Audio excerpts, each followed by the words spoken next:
भक्तों, आप सभी लोग जानते हैं कि 17 अप्रैल 2026 यानी शुक्रवार को पड़ रही है वैशाख महीने की वैशाख अमावस्या, जो बहुत ही खास है। और भक्तों, ये वह तिथि है जो वैशाख मास में पड़ने वाली सबसे बड़ी तिथि है, क्योंकि ये शुक्रवार के दिन पड़ रही है और इसका बहुत ही बड़ा और विशेष महत्व होता है। पूज्य पंडितों और गुरुओं ने कहा है कि अगर कभी भी मौका लग जाए और वैशाख महीने की अमावस्या तिथि शुक्रवार को पड़ जाए तो आप लोगों को 2 लौंग का उपाय तो अवश्य ही करना चाहिए। इन दोनों का संयोग बहुत ही कम आता है। इसी के साथ में पंडितों और गुरुओं ने अपनी शिव पुराण कथा में बताया है कि इस दिन आपको 2 लौंग का उपाय तो आपको अवश्य ही करना चाहिए, क्योंकि ऐसा दिन पूरे साल में सिर्फ एक ही बार आता है। और भक्तों, आप सभी लोग जानते हो कि शुक्रवार अष्टमी का अगर सबसे बड़ा कोई उपाय है तो वो 2 लौंग वाला उपाय है। तो भक्तों, इस शुक्रवार के दिन आप लोगों को इस 2 लौंग वाले उपाय को जरूर करना है। बहुत सारे लोग होंगे जिन लोगों ने इस उपाय को ना किया हो, मतलब पूरा साल निकल गया, उन्होंने किसी भी दिन इस लौंग वाले उपाय को ना किया हो। पर भक्तों, आपके पास एक आखिरी मौका बचा हुआ है जो कि 17 अप्रैल के दिन है। तो इस दिन आप लोगों को इस वाले उपाय को जरूर कर लेना है। भले ही आपने पूरे महीने भर इस उपाय को ना किया हो, पर अगर आपने इस वैशाख महीने की अमावस्या तिथि के दिन अगर इस वाले उपाय को कर लिया तो आपको इस उपाय को करने का वो फल मिलेगा जिसकी आपने कभी कल्पना भी नहीं करी होगी। इसीलिए आप लोग इस वाले उपाय को एक बार जरूर कर लेना है, ताकि आप लोगों के हाथ से मौका ना जा सके और आपको इस उपाय को करने का फल मिल सके। भक्तों, ये उपाय पंडित जी ने अपनी अभी की ही श्री शिव महापुराण की कथा में बताया है, जिस उपाय को आज हम आपको बहुत अच्छे से समझाने वाले हैं। इस वीडियो को देखने के बाद इस उपाय को समझने के लिए आपको कोई और वीडियो को देखने की जरूरत नहीं पड़ेगी। तो चलिए भक्तों, उपाय को शुरू करते हैं। देखिए, ये इस वैशाख महीने के शुक्रवार अष्टमी के दिन ये इतना खास होता है, इतना महत्वपूर्ण होता है। देखा गया है कभी कभी बड़े बड़े पूजा पाठ अनुष्ठान से जो मनोकामना पूर्ण नहीं होते, वो वैशाख महीने के शुक्रवार के दिन एक छोटे से उपाय करने से ही आपकी मनोकामना पूर्ण हो जाती है। और बहुत सारे लोगों ने इस उपाय को किया भी है और उनको इस उपाय को करने का फल भी जरूर मिला है। अगर आप लोग भी इस उपाय को करना चाहते हैं तो आप इस उपाय को पहले अच्छे से समझ लेना, सुन लेना, उसके बाद करना। आपको इस उपाय का फल जरूर मिलेगा। और इस उपाय को कर लेने से आपके घर में चाहे किसी भी प्रकार की दुख और समस्या क्यों ना चल रही हो, आपको उसका कारण भी नहीं पता है कि भाई ये समस्या किसी नहीं चलने के लिए, किसी नहीं चलने के लिए कारण से चल रही है, उसका कुछ भी कारण हो सकता है। जैसे पितृदोष हो सकता है या किसी भी तरह का मंगल दोष भी हो सकता है। तो इस दिन आप लोगों को ये वाला उपाय कर लेना है। ये एक ऐसा उपाय है जिस उपाय को अगर किसी विशेष दिन पर किया जाए तो भाई उस विशेष दिन का जो है वह तो हमें मिलता ही मिलता है। पर हमने उस दिन पर इस उपाय को किया है तो हमें उससे भी बड़ा फल मिलता है, और फल बहुत जल्दी मिलता है, क्योंकि आप इस उपाय को बहुत ही बड़े और विशेष दिन पर कर रहे हो। तो चलिए अब उपाय के बारे में बात करते हैं। लेकिन उससे पहले आप लोगों को ये जानना आवश्यक है कि आखिर ये उपाय किस समय करना है, किसको करना है और कैसे करना है।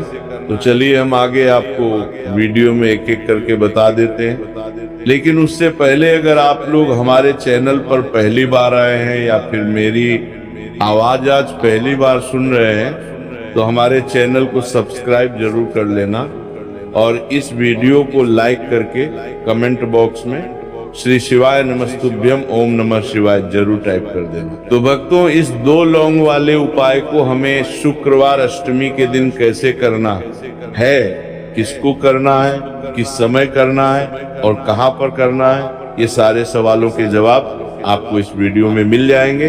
और जो ये वीडियो देखेगा भाई उसको 2 लौंग वाला उपाय जरूर करना चाहिए, क्योंकि इस दिन लौंग का भी बहुत ही बड़ा और विशेष महत्व होता है। और जब बात आ जाए 2 लौंग की तो ये सोने पर सुहागा वाली बात हो जाती है।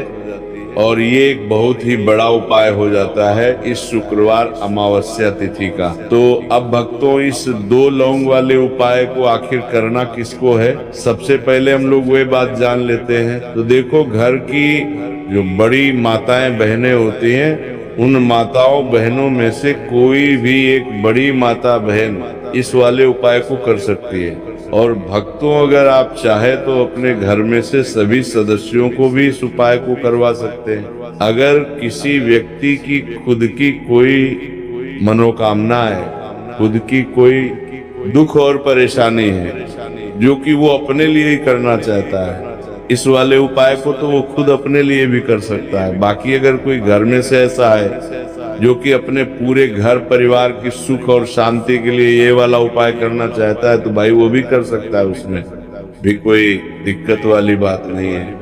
कहने का मतलब ये है कि इस उपाय को हर एक सदस्य भी कर सकता है और पूरे घर परिवार के सदस्य के लिए घर की बड़ी माताओं बहनों में से कोई एक माता बहन भी कर सकती है। माताएं बहनें अगर घर में उपस्थित ना हो या वो ये वाला उपाय ना कर पा रही हो, तो फिर घर का कोई बड़ा सदस्य भी इस 2 लौंग वाले उपाय को कर सकता है, चाहे फिर वो पुरुष ही क्यों ना हो, उसमें कोई भी दिक्कत वाली बात नहीं है।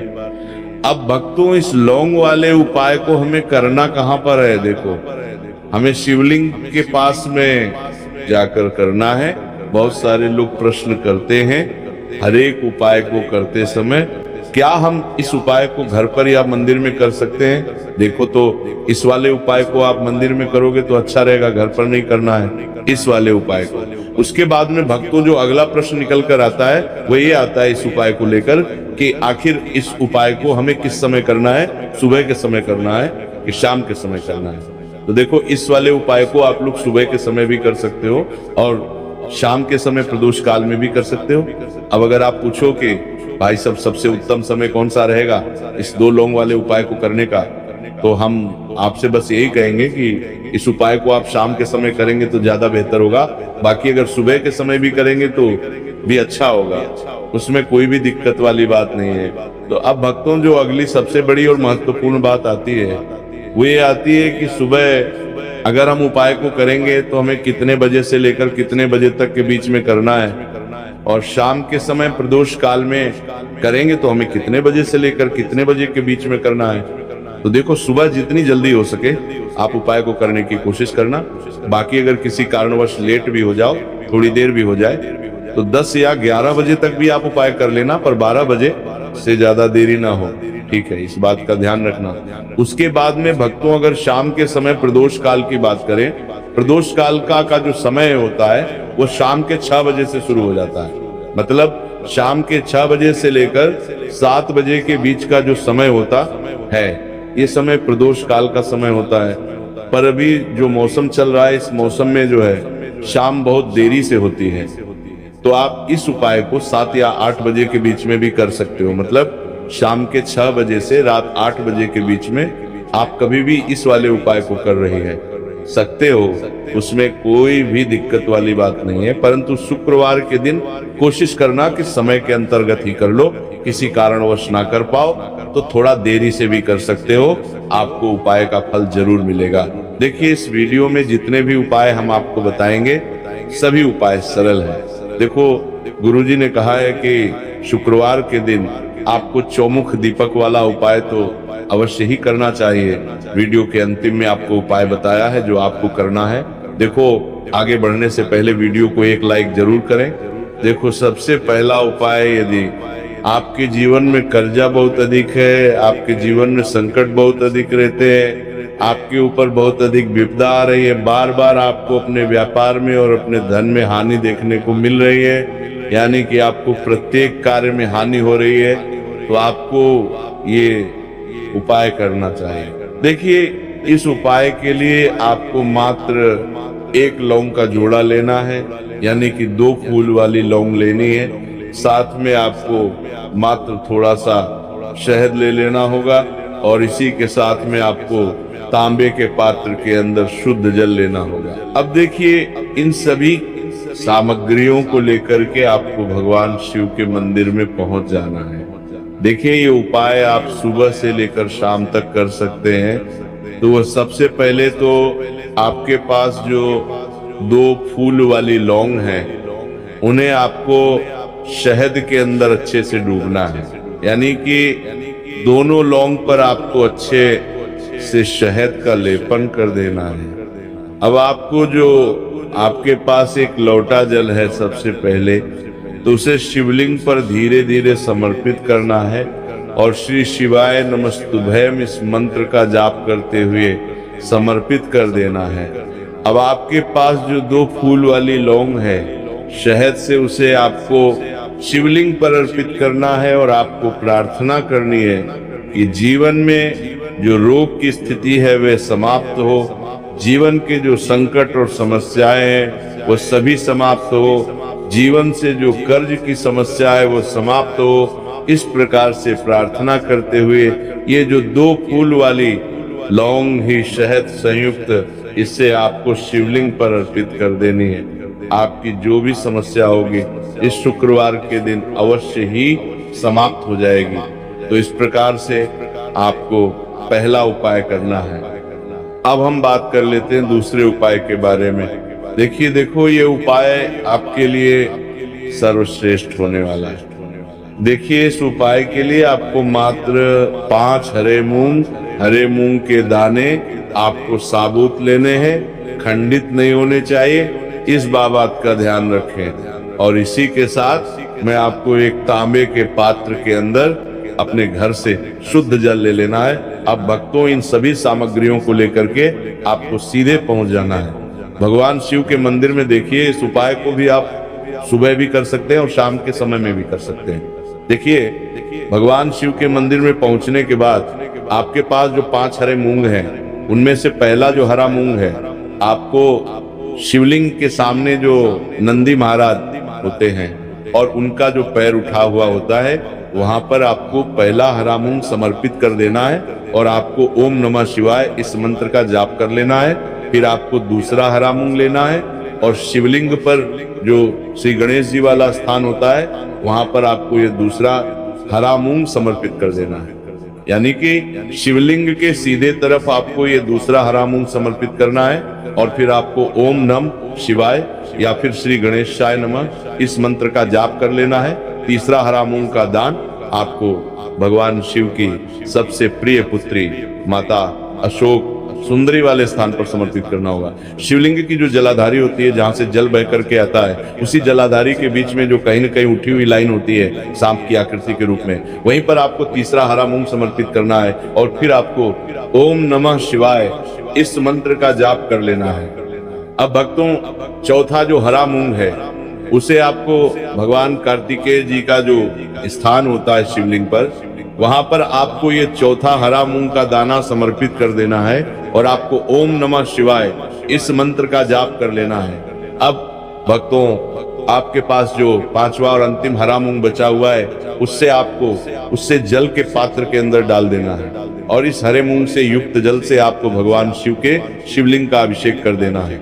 जल आपको बिल्कुल धीरे धीरे समर्पित करते जाना है और लगातार आपको शिव महापुराण के मूल मंत्र श्री शिवाय नमस्तुभयम इस मंत्र का जाप करते रहना है।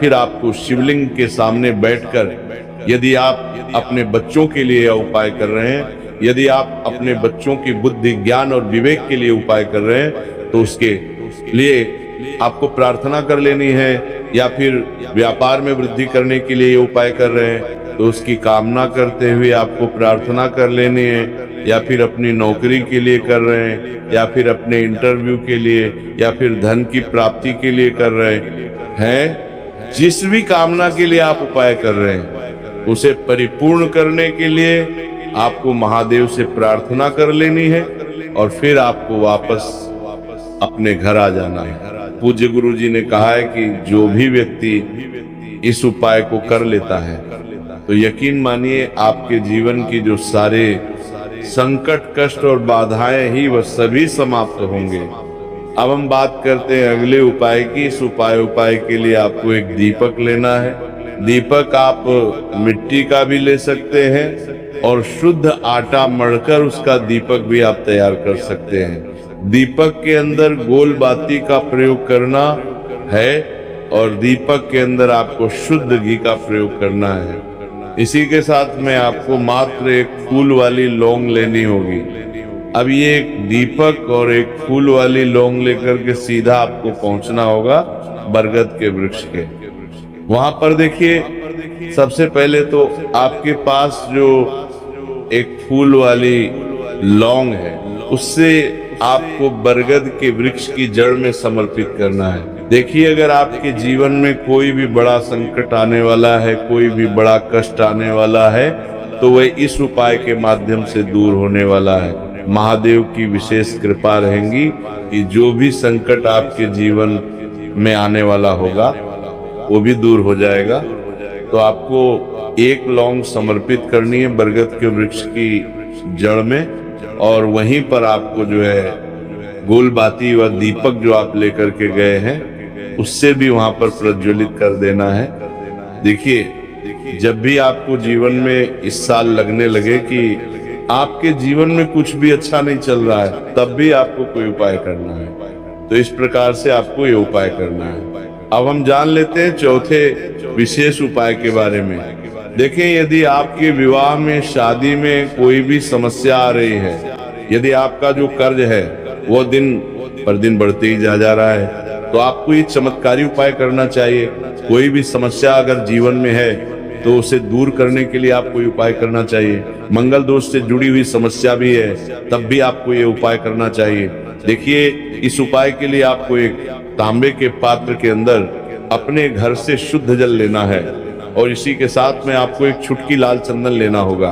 अब आपको क्या करना है कि जो लाल चंदन आपने लिया है उसे आपको उससे जल के पात्र के अंदर डाल देना है, और ये जल जो है आपको लाल चंदन से युक्त तैयार कर लेना है, और ये लाल चंदन से युक्त जल आपको भगवान शिव के मंदिर में लेकर के पहुंचना है। लेकिन ये उपाय भी आप सुबह से लेकर के शाम तक कर सकते हैं। अब भक्तों, ये जो लाल चंदन से युक्त जल है, इससे आपको भगवान शिव के शिवलिंग पर धीरे धीरे अर्पित कर देना है, और आपको लगातार श्री शिवाय नमस्तुभयम इस मंत्र का जाप करते रहना है। देखिए, यदि आपके जीवन में विवाह से जुड़ी समस्या चल रही है तो आपको मंगलेश्वर महादेव का स्मरण करना है, और जीवन में अधिक कर्ज की समस्या है तो आपको मुक्तेश्वर महादेव का स्मरण करना है। देखना एक दिन आपकी सब तरह की समस्या जल्दी ही समाप्त हो जाएगी।